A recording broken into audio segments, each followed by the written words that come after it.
Hi, అందరూ ఈ మకర సంక్రాంతిని చాలా అద్భుతంగా సెలబ్రేట్ చేసుకున్నారని అనుకుంటున్నాను. వేరే అదర్ ఫెస్టివల్స్ లాగా కాకుండా హిందూ కల్చర్ లో మకర సంక్రాంతి అనేది చాలా స్పెషల్ ఫెస్టివల్. ప్రతి ఫెస్టివల్ వెనక ఒక సైంటిఫిక్ రీజన్ ఉంటుంది. అండ్ అలాగే ఈ ఫెస్టివల్ మకర సంక్రాంతి ఫెస్టివల్ వెనక చాలా పెద్ద రీజన్స్ ఉన్నాయి. మకర సంక్రాంతి వచ్చేసి సూర్య భగవానుని పండగగా చెప్పుకుంటారు. ఈ మకర సంక్రాంతి టైంలో సూర్యుడు సౌత్ పోల్ నుంచి నార్త్ పోల్ కి మూవ్ అవుతుంటాడు. ఈ టైంనే మనం ఎండ్ ఆఫ్ వింటర్ సీజన్ అని చెప్పొచ్చు. అండ్ అలాగే డే టైం చాలా ఎక్కువగా ఉంటుంది ఇక్కడి నుంచి.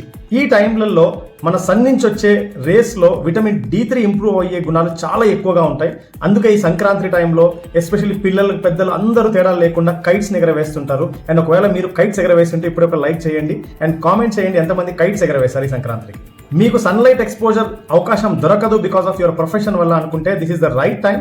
ఖచ్చితంగా ఈ కొద్ది రోజుల పాటు మీరు రోజు 10-15 నిమిషాలు ఉదయం 10 లేదా మధ్యాహ్నం 3 మధ్యలో ఏదో ఒక టైంలో మీరు కొద్ది టైం సన్లైట్ లో గడపగలిగితే మీ విటమిన్ D3 లెవెల్స్ మీకు పుష్కలంగా ఇంప్రూవ్ అవుతాయి. అండ్ విటమిన్ D3 లోపం వల్ల ఎంతో మంది ఎన్నో రకాల హార్మోనల్ ఇష్యూస్ ఫేస్ చేస్తున్నారు ఈ మధ్య కాలంలో. దాంట్లో వెయిట్ గెయిన్ కూడా ఒకటి.